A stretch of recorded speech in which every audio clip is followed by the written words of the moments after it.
Rien n'apaise comme la neige si l'on est à côté du poêle. Rien n'est plus joli que les premiers flocons lorsqu'on les regarde tomber du bon côté des fenêtres. L'hiver 1915 nous a pris par surprise. Un de ces hivers qu'on n'attend plus, tellement il tarde, mais dont on craint que la fureur ne soit plus grande encore, du fait même de son retard. Si l'hiver n'y est pas, la Saint-Nicolas prend bien garde à ton bois. Notre-Dame de l'Avent, pluie et vent, tire ton bonnet jusqu'aux dents. Les paysans de chez nous connaissent tous un proverbe, un adage, une prévision tirée d'un almanach de grand-père qu'ils gardent précieusement dans le tiroir d'un buffet. Ces livres-là leur sont souvent plus précieux qu'une Bible, et plus utiles aussi. Même si, au terme d'une observation plus attentive, on y trouve, en termes de météorologie, que les approximations inquiètes de quelques anciens dont la peur servait bien souvent de baromètre et les prémonitions d'exorcisme.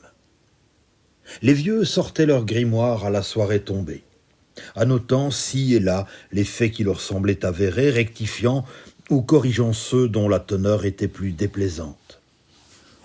L'ouvrage prédisait-il une mauvaise récolte, qu'ils y trouvaient aussitôt la prédiction contraire, en fonction de la direction du vent, de la rondeur des pommes. Y lisait-il une meilleure nouvelle, qu'elle était aussitôt érigée au rang de vérité universelle, intangible et irréfutable. Ainsi, la surprise de cet hiver 1915, sa soudaine brutalité, son arrivée parfaitement inattendue après un mois de novembre quasi estival, fut immédiatement ramenée dans le troupeau des choses escomptées par les vieux qui, avec force et conviction, crièrent haut et fort qu'ils l'avaient vu venir, et de loin, que les signes avant-coureurs ne trompaient pas eux, et encore qu'ils étaient bien jenaux ceux qui ne l'avaient pas senti arriver dans leurs eaux. En ce qui me concerne, lorsque je me suis réveillé ce mardi-là, j'ai été ébahi, déboussolé. Par la fenêtre de la chambre, du côté droit, j'aurais dû voir les champs. La veille encore, j'en distinguais à perte de regard le vert humide, les vallons détrempés, les squelettes d'arbres portant encore, comme on porte sur soi, un souvenir chéri, quelques feuilles d'or souillées de pluie. Mais ce matin-là, rien. Une blancheur absolue.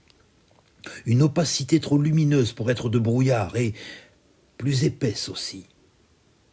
La neige était tombée en couches si épaisses cette nuit-là que plus de 30 centimètres embarraient mon seuil lorsque je voulus sortir.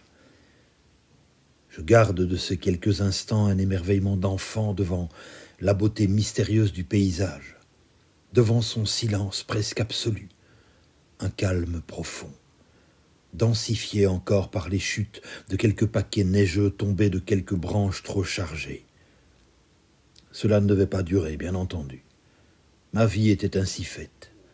Mon métier avait ses exigences et, devant ces conditions nouvelles, je savais que ma journée serait lourde d'imprévus. Le froid mordant n'est pas l'ami des temps difficiles. Pourtant, à quelques encablures de Noël, je restais profondément heureux devant l'idée d'un réveillon bercé par le murmure soyeux des flocons. Un Noël de cartes postales. Tu t'en doutes, petit, ce ne fut pas tout à fait le cas. Loin de là. Nous avions, comme tous les villages, sans aucun doute, nos réfugiés. Des familles dispersées par les combats, des femmes, des enfants en nombre important, des hommes aussi qui n'étaient plus en mesure d'aller au front ou qui en revenaient, le corps brisé, l'esprit hanté de monstruosités qu'ils ne parvenaient pas à partager. Des Belges, évidemment, mais aussi des Français. J'ai même eu l'occasion d'accueillir quelques jours un Canadien, mais de celui-là, je te parlerai plus tard. Et des Allemands, bien entendu. Pourquoi n'y en aurait-il pas eu? Parmi le peuple allemand se trouvaient autant de braves gens que chez nous. De cela, j'ai toujours été profondément convaincu. Les guerres, petit, cette guerre-là et toutes les autres, passées ou à venir, sont affaires de puissants. Elles ne naissent que dans l'esprit mégalomane de quelques rois que leur pouvoir a tant éloigné du peuple qu'ils s'octroient l'inconcevable droit d'envoyer leurs sujets au massacre pour se gagner des empires. J'en ai conçu contre eux, auxquels je dénie le nom d'humain désormais, des colères si terribles qu'elles m'ont mangé l'estomac. Des réfugiés allemands, donc. Et leur situation n'avait rien d'enviable, crois-moi. C'est qu'il en fallait de l'intelligence pour accueillir les représentants d'une nation honnie, des hommes et des femmes dont la langue seule nous rappelait tant de morts, tant d'ignominies, tant d'horreurs. Mais je ne peux pas me les rappeler tous.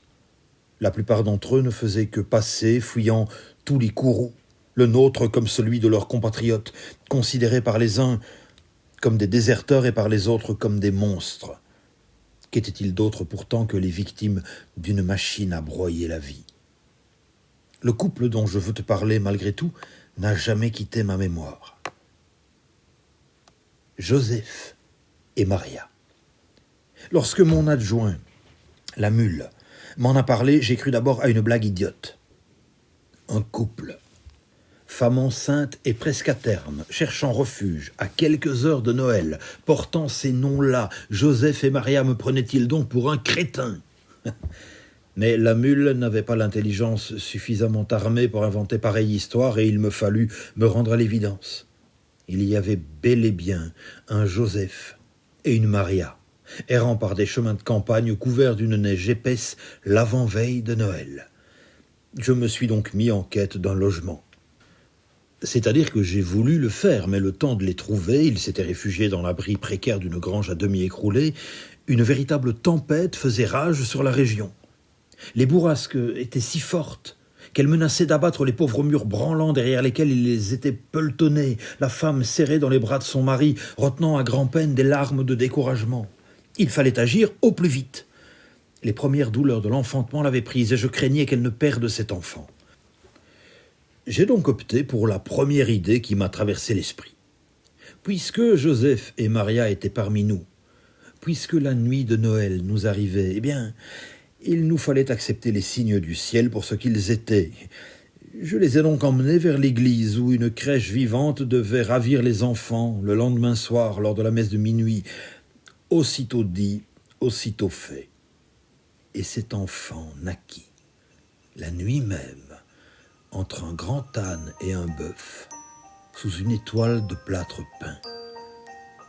Autant te dire que le lendemain soir, la vision dans cette crèche wallonne d'une vierge à l'enfant de nationalité allemande en a scandalisé plus d'un. Mais les cris d'un nouveau-né n'ont pas d'autre langue que celle de l'amour.